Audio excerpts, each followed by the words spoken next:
বন্ধুরা বাগানে চলে এসেছে এই যে বাঁশের ঝুড়ি নিয়ে আর কাস্তে নিয়ে কয়েক সবজি কাটবো কয়েকটা।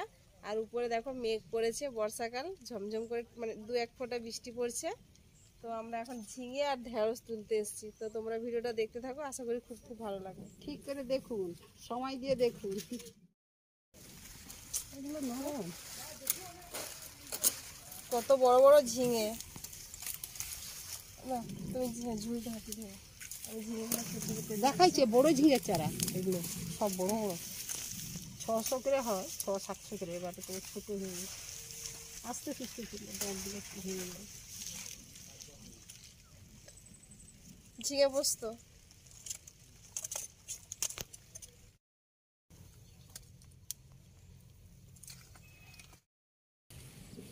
দেখুন বন্ধুরা, বাগানের টাটকা সবজি, এই সবজি তুলে রান্না করে খাওয়ার যতটা টেস্ট আর রান্না করেও ততটা মজা লাগে।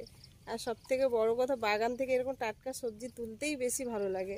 এবার ঝিঙে যেগুলো আমাদের রান্নার জন্য প্রয়োজন তুলে নিলাম, আরও কিছু এবার ঢেঁড়স তুলবো।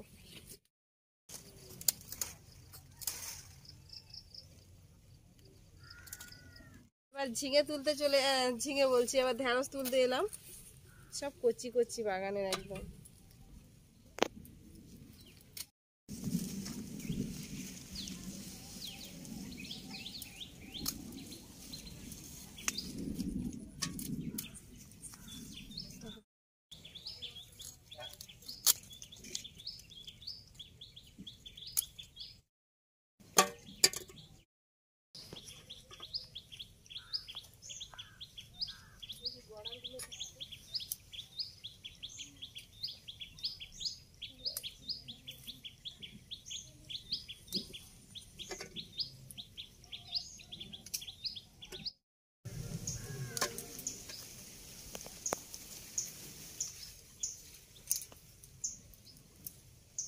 এটা ঢেঁড়স ছোট্ট কিন্তু মোটা মোটা হয় এই ঢেঁড়সটা।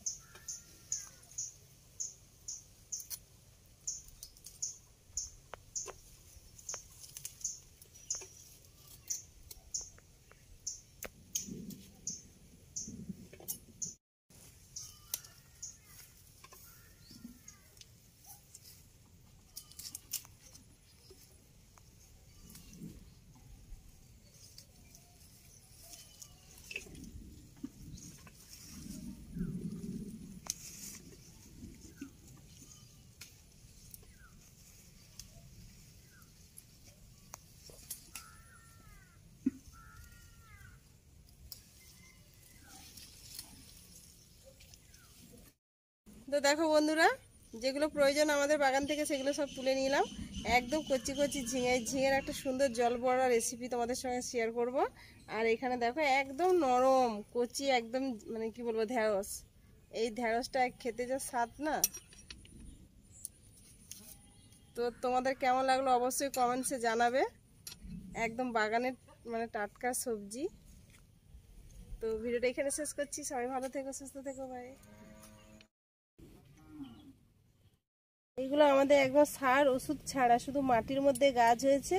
ওই জল আর মাটিতে যা মানে মাটিতে জল পাচ্ছে ওইতেই হচ্ছে, কিন্তু কোনো সার ওষুধ ছাড়াই দেখো একদম বাগানের